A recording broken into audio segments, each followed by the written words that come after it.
के नाम हादसा हुआ है। हाँ। उसको रहीम मोहम्मद। अच्छा। अब मेरा बेटा के नाम हादसा हुआ है ईदुल मोहम्मद। कोई भी माँ बाप ऐसे बच्चा आते करके कोई भी रास्ता देखते तो मैं क्या कर रास्ता देखती।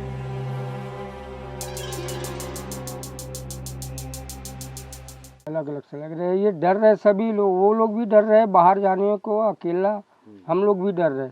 अच्छा। हाँ, खेतों में काम करने अकेला जाना, हिंदू भी डर रहे और मुसलमान भी डर रहे। आज एक ऐसी खबर लेकर आपके बीच आया हूं जिसको सुनकर आपको भी निराशा होगी कि हिंदुस्तान का लोकतंत्र आखिर जा कहां रहा है, कहां पहुंच रहा है। ये क्या चुनावी राजनीति लोकतंत्र पर इस हद तक हावी हो जाएगी कि लोकतंत्र की आत्मा ही खत्म हो जाएगी? क्या लोकतंत्र का नाम महज वोटों का सौदा है, महज वोटों का कारोबार है? ऐसी कई बातें आपके मन में उठेगी। मेरे मन में तो कल सुबह से उठी हुई है। कल सुबह अचानक मुझको सूझा कि छत्तीसगढ़ के बेमेतरा ज़िले के बिरनपुर गांव, आपको ध्यान होगा बहुत पुरानी बात नहीं है, बिरनपुर में 8 अप्रैल को एक झगड़ा हुआ हिंदू और मुस्लिम समुदायों के बीच में। बच्चों की लड़ाई से शुरू हुआ था, बढ़ गया, दोनों समुदायों के बीच टकराव हुआ। दोनों के अलग अलग अपने अपने बयान हैं उसके बारे में, मैं उसकी बारीकियों में जाना नहीं चाहता। लेकिन जिस तरह का भी टकराव हुआ उसमें एक हिंदू लड़का, नौजवान लड़का था, भुवनेश्वर साहू नाम का, 23 साल उम्र थी उसकी कुल, वो मारा गया उसमें। और उसके तुरंत बाद विश्व हिंदू परिषद, बजरंग दल, भाजपा, इन्होंने जाहिर तौर पे उस मौत का मामला उठाया क्योंकि हिंदू मुस्लिम तनाव था। तो होना था ऐसा, ये हुआ। और 2 दिन बाद पास के जंगल में सुबह सुबह कोटवार को 2 लाशें पड़ी हुई मिली। वो लाशें उसी गांव के मुस्लिम बाप बेटे की थी जो बकरियां चराने के लिए जंगल गए थे। गांव में बहुत ज़्यादा तनाव था। उस बीच में वो किसी तरह से अपनी बकरियों को लेके निकले थे बाहर, ऐसा कहना है कुछ लोगों का। हालांकि जो 2 लोग मरे हैं बाप बेटे, उनकी पत्नी और माँ, इनका कहना कुछ और है, वो मैं आपको अभी बाद में बताता हूँ। फिलहाल ये था कि पहले दिन एक हिंदू लड़के की हत्या हुई, 2 दिन बाद 2 मुसलमानों को मार पीट कर, बहुत बुरी तरह से पीट कर, पूरे बदन पर उनके जख्म, ऐसा उनकी लाशें 4-5 किलोमीटर दूर गांव से जंगल में फेंक दी गई। ऐसा लगा कि ये बदले के लिए किया गया है। किसने किया है ये एक बड़ा रहस्य बना हुआ है। पुलिस ने भी जांच के बाद में एक हिंदू की हत्या में आधा 1 दर्जन मुसलमानों को गिरफ्तार किया गया और 2 मुस्लिमों की हत्या में आधा 1 दर्जन हिंदुओं को गिरफ्तार किया गया। अब ये तनाव वहाँ पर 8 से 10-11 तारीख के बीच में हो चुका था। भारी पुलिस बंदोबस्त, भारी पुलिस तैनाती, यानी वो वक्त ऐसा था कि गांव की आबादी 1200 और शायद 1200 पुलिस वहाँ तैनात थी। ऐसा गांव के लोग इस बात पे भी हैरानी करते हैं कि जब गांव के एक एक गली मोहल्ले में एक एक कोने पर पुलिस तैनात थी तो गांव के लोग तो गांव के इन 2 मुस्लिमों को मार नहीं सकते थे। हुआ भी यही कि पुलिस ने इन 2 मुस्लिमों की हत्या के लिए जिन हिंदुओं को गिरफ्तार किया है वो सब अलग अलग गांवों के हैं, वो एक अलग किस्सा है। लेकिन मैं अभी एक दूसरी बात कहना चाहता हूँ। तो कल सुबह जब ये मेरे दिमाग में आया कि बिरनपुर का क्या हाल है उसको देखा जाए, क्योंकि कल 70 दिन पूरे हुए थे बिरनपुर के। 8 अप्रैल को ये हत्या से शुरू हुआ था और कल 18 जून थी, तो ये 2 महीने 10 दिन 70 दिन पूरे हुए थे। इन 70 दिनों में वहाँ क्या हुआ? काम निपटाकर मैं तुरंत बिरनपुर के लिए रवाना हुआ। पहले साहू परिवार, जिसके भुवनेश्वर साहू 23 साल के लड़के की हत्या हुई थी, उस परिवार से बात हुई। बातचीत लंबी हुई, उसके कुछ हिस्से अभी मैं आपको सुनाने जा रहा हूँ। उन्होंने क्या कहा ये उन्हीं के जुबानी आपको सुनाऊंगा। लेकिन मैं पहले एक तस्वीर आपके सामने साफ कर देना चाहता हूँ कि 8 तारीख को ये हत्या हुई थी 11 तारीख को रायपुर में मुख्यमंत्री भूपेश बघेल साहू समाज के एक दो बड़े नेता आके मिले और मुख्यमंत्री ने इस भुवनेश्वर साहू के लिए 10 लाख रुपए की राहत और परिवार के एक व्यक्ति को सरकारी नौकरी देने की घोषणा की। तब तक यहाँ पर ये मौत हो चुकी थी 2 मुसलमानों की, और 2-4 दिन के भीतर पुलिस ने जब मामला दर्ज किया इन मुस्लिम हत्याओं का, तो उन्होंने ये दर्ज किया कि ये धारा 153 के तहत यानी सांप्रदायिक हत्याएं थी, ये दर्ज किया उन्होंने। हालांकि पुलिस ने बताने में कई दिन लगा दिए। उस वक्त अप्रैल के महीने में तीसरे हफ्ते में मैं लगातार पुलिस से मालूम करने की कोशिश करते रहा, पुलिस बताने से कतराती रही। नेता कोई बात करना नहीं चाहते थे इस बारे में। बड़े मुश्किल से मुझको पता लगा कि ये सांप्रदायिक हत्या दर्ज की गई है। उसके बाद से लेकर अभी तक, और पिछले महीने हाईकोर्ट में एक पिटीशन फाइल की गई एक मुस्लिम महिला की तरफ से, जिसने अपना पति और पुत्र इन दोनों को खोया था।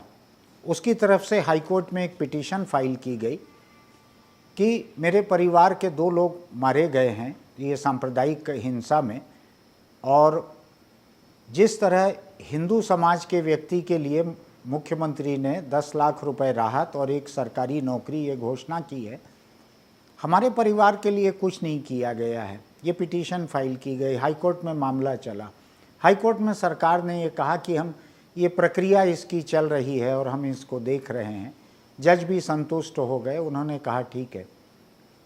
ये इस बात को भी बहुत दिन हो गए हैं, शायद 2 हफ्ते 3 हफ्ते हो चुके हैं इस बात को भी। कल मैंने हाईकोर्ट में जो वकील जिन्होंने ये पिटीशन लगाई थी इस मुस्लिम महिला के तरफ से, उनसे भी बात करने की कोशिश की, आज उनसे बात हो पाई। इस मुस्लिम महिला की मदद के लिए बस्तर के जगदलपुर के एक हाजी मुस्लिम समाज के मुखिया हैं, वो जाके परिवार की कुछ मदद करके आए थे। मैंने उनसे भी दरियाफ्त की, उनसे भी मालूम किया। इस मुस्लिम परिवार का दामाद गंडई में एक मस्जिद में खिदमतगार है, उससे भी मैंने बात की।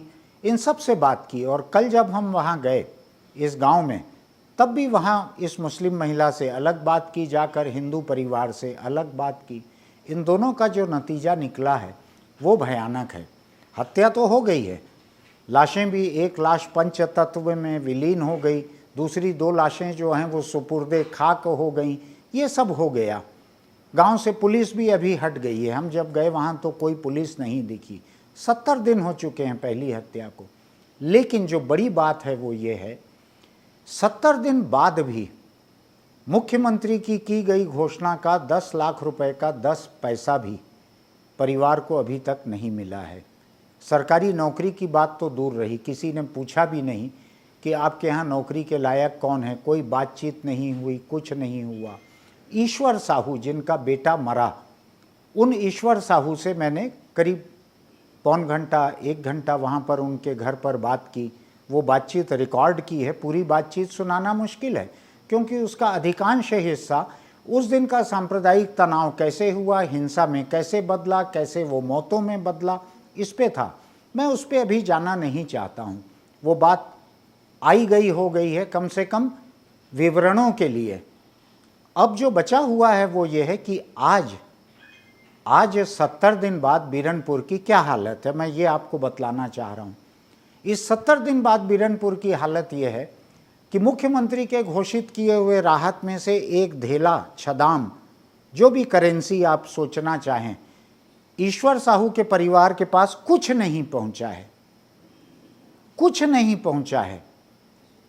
एक दूसरा, इससे भी बड़ी बात, छत्तीसगढ़ में कांग्रेस की सरकार है, तो कांग्रेस की सरकार से, प्रदेश सरकार से ईश्वर साहू के घर कोई नहीं पहुंचा। थोड़ा आपको भरोसा करने में मुश्किल होगी, लेकिन नहीं पहुंचा। मैं आपसे कह रहा हूं, हम आपको ईश्वर साहू की बातचीत सुनाएंगे।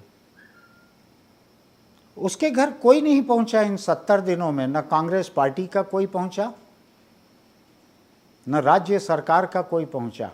कोई उनके घर नहीं पहुंचा, कोई पैसा नहीं पहुंचा, कोई नौकरी नहीं पहुंची।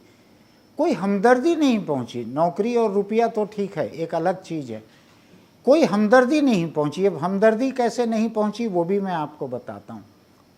ये इलाका जो है बीरनपुर का, ये साजा विधानसभा में आता है।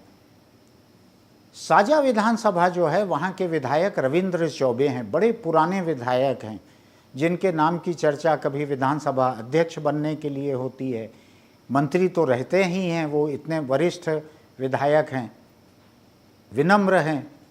रविंद्र चौबे आज तक इन 70 दिनों में अपनी कॉन्स्टिट्यूंसी के न इस हिंदू परिवार में पहुँचे, न उस मुस्लिम परिवार में पहुँचे, कहीं नहीं पहुँचे। मुस्लिम परिवार में जो बुजुर्ग महिला है, उनको दुनियादारी की जानकारी कम है। मैं ये नहीं कहता कि समझ कम है, जानकारी कम है उनको, इसलिए वो ज़्यादा नहीं बता सकती हैं कि रविंद्र चौबे और कहाँ आए गए। लेकिन ईश्वर साहू के मन में रंज है। ईश्वर साहू का कहना है कि 10 किलोमीटर दूर साजा जो मुख्यालय है, जो विधानसभा क्षेत्र का भी मुख्यालय है रविंद्र चौबे की, वो वहाँ तक आए। वहाँ तक आकर इफ्तार दावत खुलवा कर चले गए। आप समझिए, 10 किलोमीटर दूर सांप्रदायिक हत्याएं हुई है। लेकिन ईश्वर साहू का कहना है कि वो साजा तक आए रविंद्र चौबे, मंत्री हैं, बड़े मंत्री हैं प्रदेश के, और वहाँ से चले गए। ईश्वर साहू का ये भी कहना है कि वो अपना जन्मदिन मनाने भी आए थे और जन्मदिन मना कर चले गए। मुझको नहीं मालूम है ये सच है या नहीं है, वो कह रहे हैं तो मैं मान रहा हूँ कि ये सच होगा। लेकिन उनके घर नहीं गए हैं, वो ताम्रध्वज के तरफ से नहीं आया और सीएम भी नहीं आए। और ये आपके बगल में ही मोहम्मद अकबर एमएलए है कवर्धा से, वो भी नहीं आया। तो कांग्रेस से कोई नेता नहीं आया। कोई नेता नहीं कांग्रेस से बैठने के लिए। वो हमारे साहू समाज का क्या बोलते, टहल सिंह कुछ है, टहल राम और संदीप राम, वो संदीप साहू वो 2-3 बार आए, मंत्री जी से बात भी कराए मेरे को, और बोले ये दिखाया उसने फ़ोटो। हम गए थे, उनसे मिले, एक जने को नौकरी और 10 लाख का घोषणा किए, संतुष्ट है नहीं, ऐसा मेरे को बार बार बोले। तो मैं बोला वो तो मंत्री सरकार दे रहा हो, क्षतिपूर्ति हो तो अब स्वीकारेंगे, लेकिन कम से कम कार्रवाई होना चाहिए गुनहगार को। मेरा फ़ोन में बात कराए मुख्यमंत्री से, तो हाथ जोड़ के विनती मांगा मैंने, गुनहगार को सजा दिलाना साहब, तो ज़रूर दिलाएंगे बोले। और आपका बहुत बहुत धन्यवाद जो आप उस गरीब को ध्यान किया, याद किया, बस इतना बात बोला, क्या बोल सकूँ। तो वो मुख्यमंत्री ने जो 10 लाख रुपया घोषणा की थी, तहसीलदार आए थे हमारे साजा का तहसीलदार, वो देने नहीं आया तो बोलता था चेक लेके आऊँगा, लेंगे कि नहीं लेंगे, स्वीकार करेंगे कि नहीं करेंगे, किसके नाम से चेक लाऊं, बस वही बार बार बोलते थे। अच्छा, इसके बाद आए नहीं, लेके नहीं आया, बस खाली बोलते थे मैं लेके आऊँगा तो स्वीकार करेंगे कि नहीं करेंगे। विधायक अपने विधानसभा क्षेत्र में हत्याएं हो जा रही हैं, सांप्रदायिक हत्याएं हो जा रही हैं। 70 दिन हो गए हैं, दोनों में से किसी घर नहीं गए हैं, ये पहली बात। दूसरी बात, ताम्रध्वज साहू प्रदेश के गृह मंत्री हैं। ईश्वर साहू जिस साहू समुदाय के हैं, जिस साहू जाति के हैं, उसी जाति के हैं ताम्रध्वज साहू, गृह मंत्री हैं, जिनका जिम्मा है, जिनके कंधों पर यह जिम्मेदारी है कि कानून व्यवस्था बनी रहे प्रदेश की। अगर सांप्रदायिक हिंसा होती है, उसमें कत्ल होते हैं, तो ये पूरा का पूरा मामला ताम्रध्वज साहू के विभाग का है, ये उनकी निजी जिम्मेदारी का मामला है, और ये उनकी जात का भी मामला था। मरने वाला एक व्यक्ति उनकी जाति का भी था, उनके इलाके का भी था, उनकी राजनीति उसी इलाके की है। नहीं पहुँचे। वो आपको याद भी होगा कि ये ताम्रध्वज साहू एक समय इस पूरे इलाके के सांसद थे, नहीं पहुँचे। साहू समाज का है लड़का मरने वाला, नहीं पहुँचे। 70 दिन हो गया, नहीं पहुँचे। क्या रविंद्र चौबे ने फ़ोन किया? नहीं किया। क्या ताम्रध्वज साहू ने फ़ोन किया? नहीं किया। जो ये गांव है इससे कुछ किलोमीटर, शायद 2-4 किलोमीटर पर कवर्धा विधानसभा शुरू हो जाती है, जहां के विधायक मोहम्मद अकबर हैं, प्रदेश के एक बड़े ताकतवर मंत्री हैं और अकेले मुस्लिम विधायक हैं। क्या वो इनमें से किसी एक परिवार के पास गए? नहीं गए। क्या उन्होंने इनमें से किसी को फ़ोन किया? नहीं किया। इतना डर किस बात का है भाई? क्यों इतना डर रहे हो? अपने ही लोग हैं, आपके तो वोटर हैं, ये लोग आपके जात बिरादरी के हैं, आपके वोटर हैं। इतना किस बात का डर है कि आप इनके पास जाने की हिम्मत नहीं जुटा पा रहे हो, इनको फ़ोन करने की हिम्मत नहीं जुटा पा रहे हो, इनको मदद भेजने की हिम्मत नहीं जुटा पा रहे हो? कौन ऐसा मंत्री होता है जो अपने विभाग से, अपने विभाग के अफसरों को बोल के, ठेकेदारों को बोल के ऐसे मुसीबत ज़दा लोगों के पास 5-10 लाख रुपया न भेज सके? कोई ऐसा मंत्री आपने सुना है कहीं? नहीं किया। कोनो नहीं आए, एक भी नेता नहीं आया? एक भी नेता नहीं आए। कोनो पार्टी के? वही भर आए और ओकर संग में कोतवाल भी आए। साहू है, समाज है, ऐसे कही 10 का दे, 2 बोरी चावल देवत हम तोर घर में भी नाना थन, ऐसे की मोर तबियत गंभीर रही से मैं नहीं दे सकम भाई। आज एक जन मोर पारा में मरे है, मोर पारा मरे है, तेखर अक्का दूर पहुँचे है और मोर ला खुद के मारे 2 जन, तेखर कैसे ही मेरे घुमा घुमा के रखा था। मैं नहीं दो दस्खत, मैं पढ़े लिखे नहीं है भैया। वो का बोलत रही से? वो का बोलत रही से सब अच्छा अच्छा रहिबो, आगे बढ़ाबो, वो करबो, ये करबो। त हिंदू के तो कबूतर करा मत करे, और तू ही मन हो कबूतर करे हा। आज हम डौकी हन, डौका मर गए तो तय का हमला कामा दस्खत देवा था, तेल हम का जानबो भाई हैं? तो कौन साहू आए रही से? वो काय पर सरपंच हुन का के थे, जेठू के थे हैं? जेठू जेठू सरपंच वो कोतवाल, आए रही से, कोतवाल अंगूठा जेठू, लगवाए हाँ थे। हाँ। देर आज ले 1 बोरी चावल नहीं दे हमला, 2 बोरी नाना था तोर घर में, कहा तेन 1 बोरी चावल नहीं दे हमला। साहू समाज का एक कोई नेता वहां पहुंचा जो मुख्यमंत्री के पास गया था इस राहत के और नौकरी के, इसके लिए जो मुख्यमंत्री के पास गया था, वो आया ईश्वर साहू के घर में। उसने अपने मोबाइल फ़ोन से मुख्यमंत्री से ईश्वर साहू की बात कराई। उन्होंने अफसोस जाहिर किया कि बहुत बुरा हुआ, आपका लड़का ऐसा गुजर गया, हम साथ में हैं आपके, आप हौसला रखिए, शांति रखिए, वहाँ पे सद्भावना रखिए, ऐसा उन्होंने बहुत कुछ कहा होगा। ये इनके घर आए हुए एक दूसरा इनकी जाति के एक लड़के ने मुख्यमंत्री को फ़ोन करके बात कराई है। सरकार से इनको केवल इतना मिला है आज तक, मुख्यमंत्री की तरफ से इनके घर पे बैठ के लगाई गई एक कॉल से 2-4 लाइनों की बातचीत, ये मिला है ईश्वर साहू को, जिसने सांप्रदायिक तनाव में अपना बेटा खोया है, जो गरीब है। मैं ईश्वर साहू के घर की हालत अगर आपको बतलाऊं तो ख़राब हालत है। प्लास्टिक की 2 कुर्सियां थी, बाकी लोग ज़मीन पे बैठे हुए थे। ईश्वर साहू की आवाज़ के लहजे से मुझको लगा कि इसमें कुछ मराठी का लहजा झलक रहा है। पूछा मैंने उनसे तो उन्होंने कहा कि मैं बहुत साल, 25 साल शायद, नागपुर की सब्जी मंडी में हमाल था, पूरे परिवार सहित वहीं रहते थे, बच्चे भी सब वहीं पढ़े लिखे हैं। हमाल, सब्जी मंडी का हमाल कोई बहुत पैसा नहीं कमा सकता। यहाँ पर उनके पास कोई ज़मीन नहीं है, आधा एकड़ ज़मीन है, खुद दूसरों के खेतों में मजदूरी करते हैं, दूसरों के खेतों में मजदूरी करते हैं। ऐसा परिवार उसने 23 साल का कमाऊ लड़का खो दिया, जो दूसरों के यहाँ काम कर रहा था, कहीं ट्रैक्टर में या किसी पर काम कर रहा था। ये भुवनेश्वर साहू मर गया, 23 साल का लड़का। घर का एक कमाऊ पुत्र चले गया, छोटा सा भाई उसका बाकी है, जो स्कूल की पढ़ाई अभी छोड़ दिया है, पढ़ने की गुंजाइश भी नहीं बची होगी परिवार में।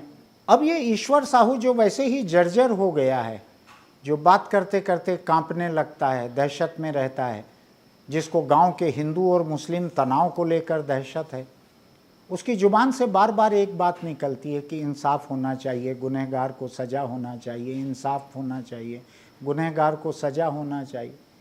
एक बार भी उसने नहीं कहा कि किसी को फांसी चढ़ा दो, किसी को मार दो, इनको गांव से निकाल दो, कुछ नहीं कहा उसने।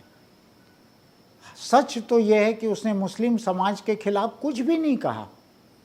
जिसके बेटे को जाहिर तौर पर मुस्लिम समाज के कुछ लोगों ने मारा, खून से सनी हुई लाश को उठाकर माँ बाप लेकर आए, उन्होंने मुस्लिमों के खिलाफ कुछ नहीं कहा, कोई अन्याय की बात नहीं कही, किसी बदले की बात नहीं कही, कुछ भी नहीं कहा। इतने धैर्य से बैठे हैं, केवल गुनहगारों को सजा दे सरकार, केवल इतना कह रहे हैं। उनकी बातें टुकड़े टुकड़े में आपको सुनाते हैं हम अभी, आप सुनिएगा उनकी बातों को। जो गुनहगार है उसको सजा देना चाहिए, निष्पक्ष जांच करना चाहिए सरकार को, निष्पक्ष जांच करना चाहिए, और जो गुनहगार है उनको सजा देना चाहिए, जब जाके शांत होगा। इसके बाद मुस्लिम परिवार की महिला, वहाँ पे हम गए तो वहाँ हालत उनकी बहुत ख़राब थी।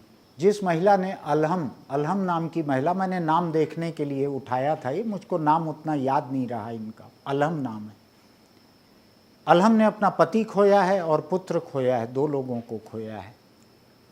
हुआ ये था, मैंने जब जाके उनसे पूछा, वो बहुत तकलीफ़ में थी।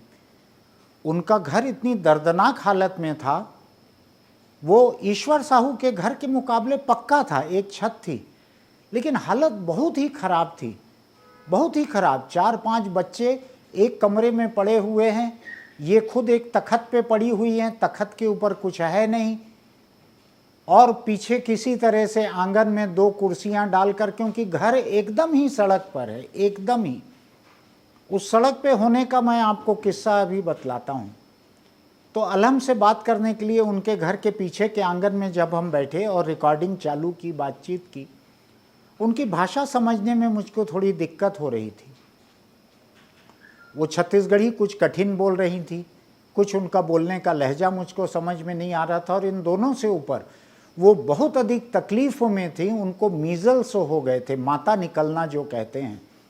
उनके पूरे चेहरे पे, गले पे, हाथों पे, और बातचीत के बीच में उन्होंने अपना कुर्ता उठा के दिखाया तो पूरे बदन पे ऐसे दाने निकले हुए हैं, ऐसी फुंसियां हैं कि उस तकलीफ़ को देखते नहीं बनता। और उन्होंने बतलाया कि घर के लोगों में, उनके साथ में उनकी बेटी है, एक बड़ा नाती है और 4-5 छोटे बच्चे हैं। इन सब के बीच माता घूम रही है, इन सब के बीच चेचक या मीज़ल्स ये लगातार घूम रहा है, बारी बारी से एक दूसरे को हो रहा है। एक छोटा सा बच्चा है, उसकी तो हालत इतनी भयानक थी कि उसके तरफ हम नज़र भी नहीं उठा पा रहे थे। ऐसे में इनसे बात की, इनसे पूछा, मैंने यही सवाल दोहराए, मैंने यही सवाल, क्या आपको सरकार की तरफ से कोई आकर मिला? कोई नहीं मिला। क्या आपको सरकार की तरफ से किसी ने आकर बात की? कोई बात नहीं की। कोई मदद मिली? कोई मदद नहीं मिली। आप चाहती क्या हैं? सज़ा मिलनी चाहिए गुनहगार को सज़ा मिलनी चाहिए, इंसाफ होना चाहिए, कोई हमारी बात को सरकार तक पहुंचा दे।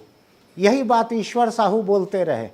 बातचीत रिकॉर्डिंग पूरी होने के बाद जब वो घर के बाहर, गली के बाहर तक हमको छोड़ने आए, केवल यही बोलते रहे, हमारी बात सरकार तक पहुंच जाए किसी तरह, हमारी बात सरकार तक पहुंच जाए किसी तरह। यही बात अलहम बोलती रही, हमारी बात सरकार तक किसी तरह पहुंच जाए। यही बात अलहम के घर के बाहर जो आधा दर्जन मुस्लिम लड़के खड़े हो गए थे आकर, वो मेरे साथ के गए लोगों से बात कर रहे थे। मैं बाहर निकला, मुझसे भी बात करने लगे।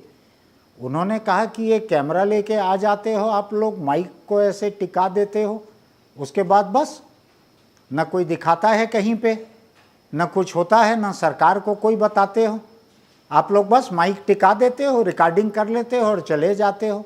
ये उनका तनाव था। मुस्लिम लड़के थे, आधा दर्जन जवान लड़के थे, ये उनका तनाव था। अब मैं ये बात आपको बता चुका हूँ कि अलहम के पास भी किसी तरह से कोई मदद नहीं पहुँची, कोई मिलने नहीं पहुँचा। उनकी जात बिरादरी के, समाज के लोग आए, उन समाज के लोगों ने उनकी कुछ मदद की। अलहम की बहू पास के ही एक दूसरे घर में रहती है। और देखिए कैसी विसंगति है बीचों बीच वहाँ गांव का सबसे बड़ा मंदिर है, सबसे बड़ा मंदिर है, लंबा चौड़ा, बहुत खूबसूरत, साफ सुथरा, एक मंदिर परिसर जैसा है। कई छोटे छोटे मंदिर हैं, उसके एक तरफ बहू रहती है, एक तरफ सास रहती है और उसके पीछे ईश्वर साहू रहते हैं, कुछ इस तरह का है। हिंदू मुस्लिम इस तरह से मिले हुए हैं कि मंदिर के इधर 50 कदम पर ये मुस्लिम महिला रहती है, इधर 50 कदम पर उसकी बहू रहती है, ये हालत है वहाँ पर। और गांव ऐसे तनाव में फंस गया है।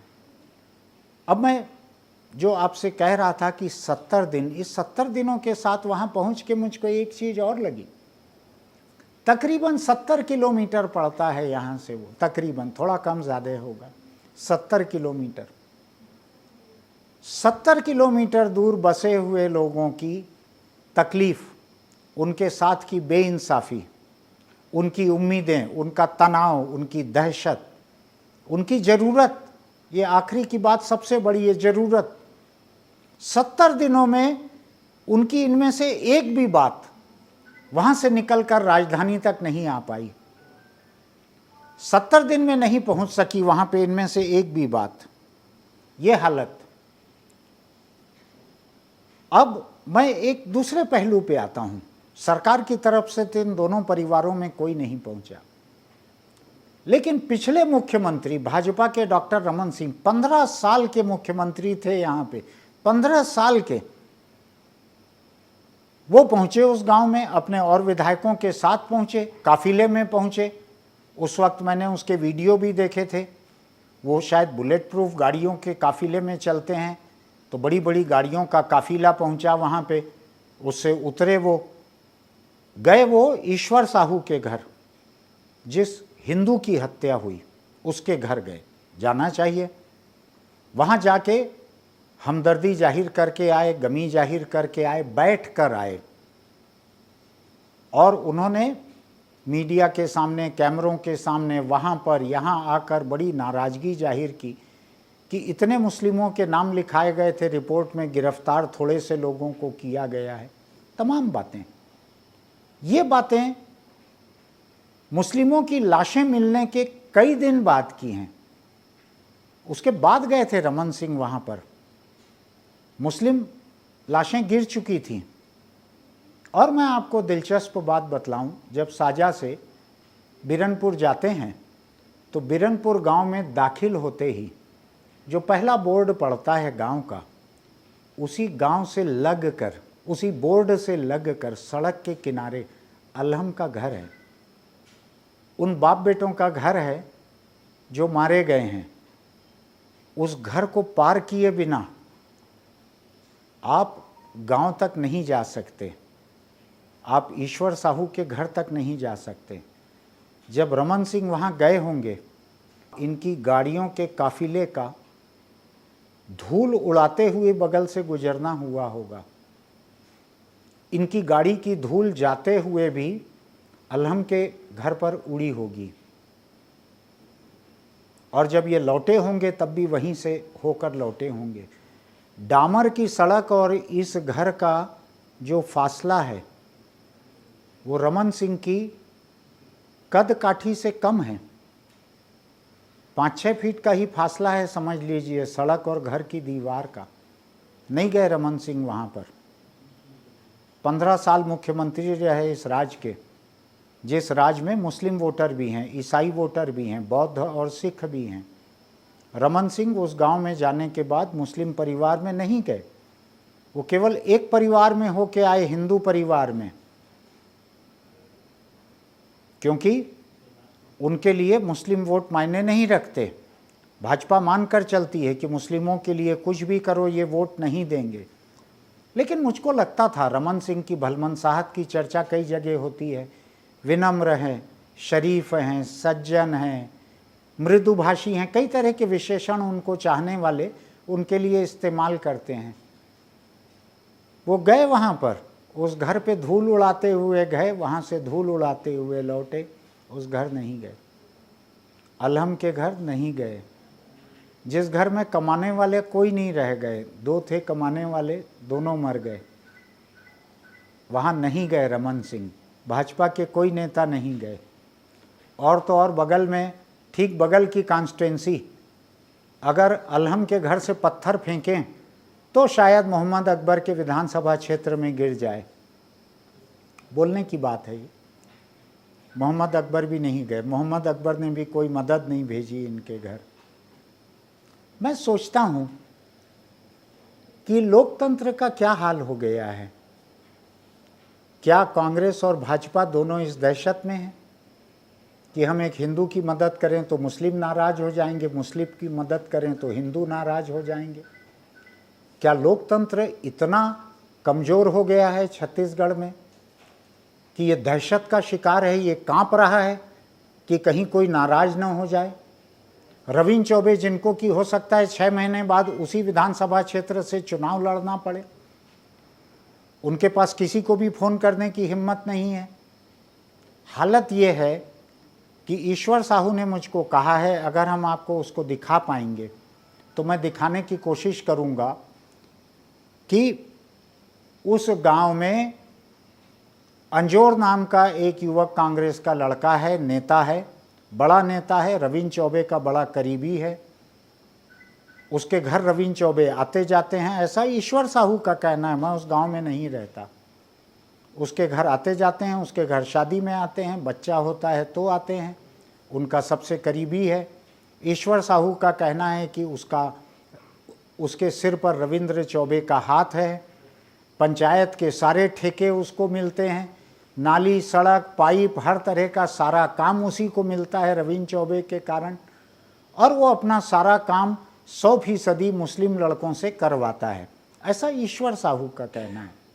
मैं नहीं जानता ये सच है या नहीं, ये बात रविंद्र चौबे जाने ये सच है या नहीं। उस गांव में जो हालत है, मैं चुनाव के 6 महीने पहले उनको बतला रहा हूँ, उनके विधानसभा क्षेत्र की। और सच तो ये है कि मैं जितने नेताओं का नाम ले रहा हूँ, मैं उनको सबको बता रहा हूँ कि आपके प्रदेश का, आपके जिम्मेदारी के इलाके का चुनाव के 6 महीने पहले क्या हाल है, आपने लोकतंत्र को क्या बना के रख छोड़ा है यहाँ पे। आप इस कदर दहशत में आ गए हो कि जिन परिवारों की लाशें गिर गई है उनके यहाँ मदद नहीं भेज पा रहे हो, उनके यहाँ जा नहीं पा रहे हो, उनके यहाँ अपने पार्टी के किसी नेता को नहीं भेज पा रहे हो, उनको एक टेलीफोन नहीं कर पा रहे हो। ये दोनों जात बिरादरी के साथ हो रहा है। इन दोनों जात बिरादरी के लोग सरकारों में बैठे हैं, अफसर हैं, मंत्री हैं, विधायक हैं, सब कुछ हैं। इनका ये हाल है। ये जो मैं कह रहा हूँ, रविंद्र चौबे, ताम्रध्वज साहू, मुख्यमंत्री भूपेश बघेल, ये इसी अविभाजित दुर्ग जिले जिसमें ये आता है बीरनपुर गांव, ये पूरी जिंदगी की इनकी राजनीति वहीं की है। लेकिन दिल कांप उठता है जब आप ईश्वर साहू की बातें सुनते हैं, अलहम की बातें सुनते हैं।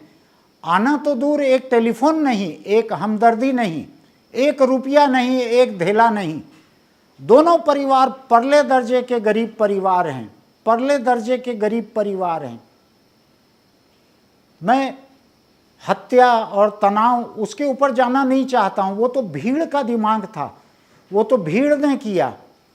वो तो अगले दिन सोच समझकर किसी गिरोह ने, गुट ने, संगठन ने, धार्मिक संगठन ने मुसलमानों को मारा, जो भी हुआ हो।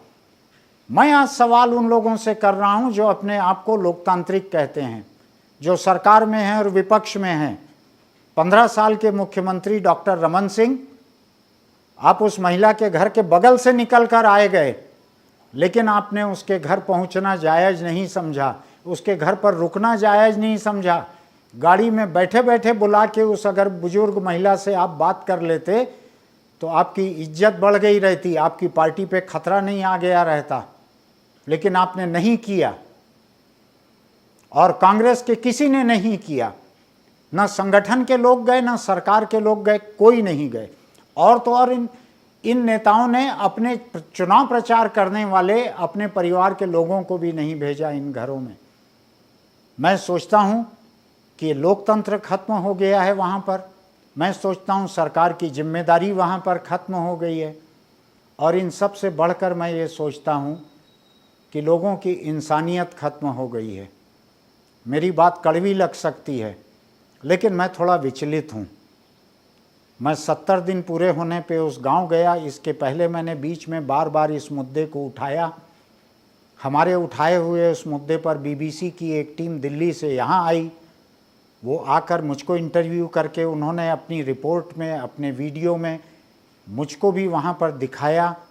मुझको दिखने का शौक़ नहीं है इस तकलीफ़देह बात में, लेकिन मैं जो कर सकता था मैंने किया। आज जो कर सकता हूँ मैं कर रहा हूँ। 6 महीने बाद का जो चुनाव है उसमें आपके सामने ये सारे नेता अलग अलग हैसियत से आएंगे। आपको सोचना है, उनसे पूछें कि वोट तो ठीक है, बिरनपुर में इंसानियत कहाँ चली गई थी। आप पूछिएगा, दोनों ही पार्टी के नेता हैं, दोनों ही धर्मों के नेता हैं। मेरी किसी से न दोस्ती है न दुश्मनी है। मैं आपसे साफ साफ इस बात को कह रहा हूँ कि अपने प्रदेश में लोकतंत्र की इस हालत को, इंसानियत की इस हालत को पहचान लीजिए। अगर आप नहीं पहचानेंगे तो आज एक ईश्वर साहू और एक अलहम है, कल के दिन कोई भी हो सकते हैं।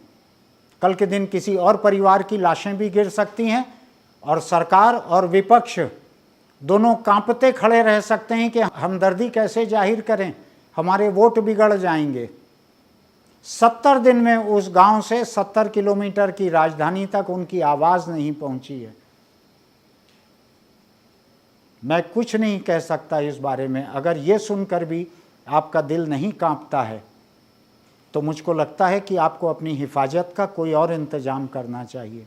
सब डरे हुए हैं। डरे हुए हैं। हाँ, अलग अलग से लग रहे हैं। ये डर रहे सभी लोग, वो लोग भी डर रहे बाहर जाने को अकेला, हम लोग भी डर रहे। अच्छा। हाँ, खेतों में काम करने अकेला जाना, हिंदू भी डर रहे और मुसलमान भी डर रहे। मैं फिर किसी मुद्दे को लेकर आपसे मिलूंगा। आपको हमारे वीडियो अच्छे लगते हैं, आपको लगता है कि हम ईमानदारी से कुछ बातों को उठाते हैं, तो इसको सब्सक्राइब कीजिएगा, इसके नोटिफिकेशन की बटन दबाइएगा। इसकी कोई फ़ीस नहीं है। फिर मिलते हैं।